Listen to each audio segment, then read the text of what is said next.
I'm meteorologist CJ Del Santo with a web update for you. We are still looking at snow falling across parts of the area. Live Pinpoint Doppler 12 radar showing the darker shades of blue out across northern Rhode Island, some more across central Rhode Island, out across the East Bay, out toward Bristol, and even some more moderate to heavy snow out across Buzzards Bay and down into Rhode Island Sound.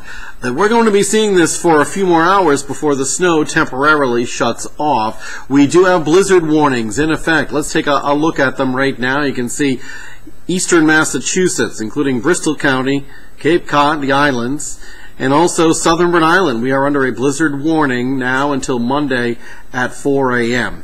I think the most of the snow will likely be done by around noontime tomorrow, but because of the strong winds, there'll be considerable blowing and drifting of snow, and visibility will become hazardous. That's why we have that blizzard warning in effect for a little bit longer than that. Elsewhere, winter storm warning in effect in the areas in pink. Now, you will be seeing some poor visibility as a result of some strong and gusty winds and snow falling, but you probably won't meet the official criteria of a blizzard in those areas in pink. Nonetheless, roads will be pretty bad tomorrow. We're already seeing roadways deteriorating as far as the conditions go. Poor visibility in Providence and downtown Providence camera. And looking at the hurricane barrier cam, the tugboats, looking at the docks there, we've already picked up looks like maybe about an inch or so of snow, with that snow continuing to fall and poor visibility. Temperatures are in the 20s to lower 30s across the area. We're looking at all snow with this particular event. There's certainly enough cold air around that we'll be dealing with all snow. Satellite radar picture showing what's happening. Take note of out across Pennsylvania and New York, that darker shade of blue. That's a nasty squall line of snow working through that part of the world. The actual area of low pressure is situated back in here.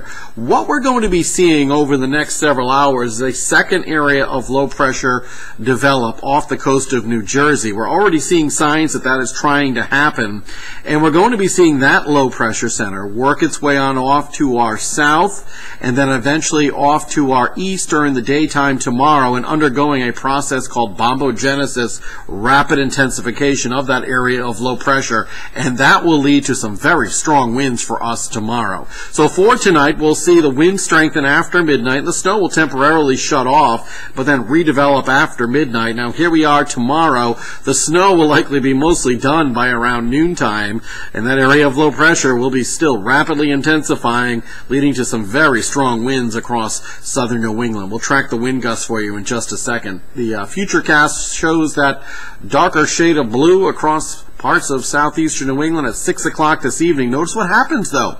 Temporarily, we lose that snow. The road conditions will still be messy, but I guess that's good news for those going out to celebrate Valentine's Day. After midnight, the snow redevelops, becomes heavy at times. Tomorrow morning, look at southeastern Mass, New Bedford, all the way over into Bristol, maybe a period of heavy snow, and out toward Cape Cod. And notice by around noontime, most of that snow is done. And I think that will be the case. Might actually see a little bit of sunshine tomorrow afternoon. Here's your Futurecast as far as snow totals go. 6 to 9 inches now across most of Rhode Island. As we're getting closer to the event, we're actually in it, we're able to fine-tune things a little bit. 9 to 12 inches expected out across southeastern Massachusetts, and a little bit less as you head down into South County, Westerly, Charlestown, South Kingstown.